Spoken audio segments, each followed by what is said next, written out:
This whole week, I have been one big ball of stress. I know no one really likes talking about stress and how it affects weight, but it's a real thing. I think the reason that we, and by we, I mean I, don't like to talk about it is because it is not always something that feels comfortable or inside of my control. I think the stress comes in many forms. Two of the broadest are internal and external. I feel like they weave themselves around each other and affect one another. Stress might start from the external, i.e., a job, family, kids, car breakdown, money, bills, politics. But then it moves to the internal, how we process that external stimulation.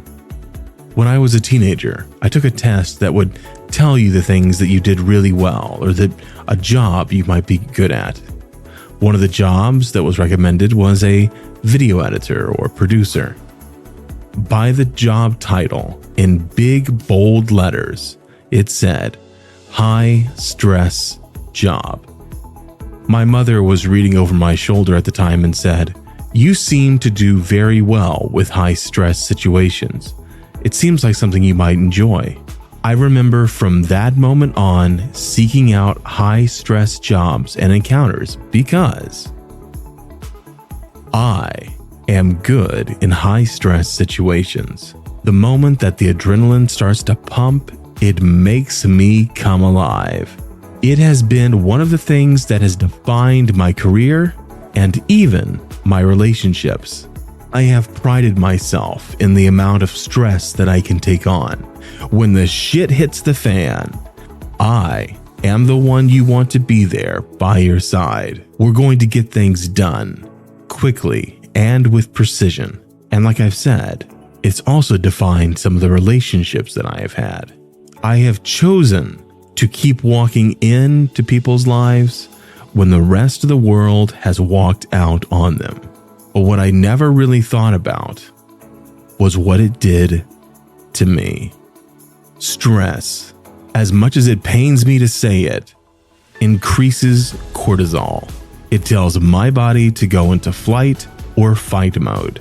It shuts down my metabolism, increases belly fat, increases blood cholesterol, triglycerides, blood sugar, and blood pressure. So the problem is, the thing that I have spent the last 20 years becoming fantastic at is a job that is in a constant level of high stress. This weekend, I have a reality TV show pilot that I am producing. The weekend is going to be tough.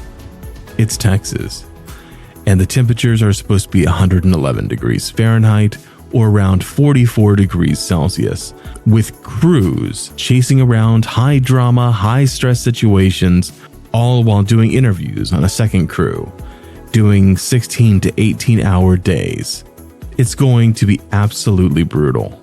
That is coming off of a week of live streams, edits, contract negotiations, taxes, payrolls, sales meetings, and hiring crew, scheduling flights, casting extras, writing scripts, and a few 2 a.m. prep mornings for 5:30 a.m. shoots.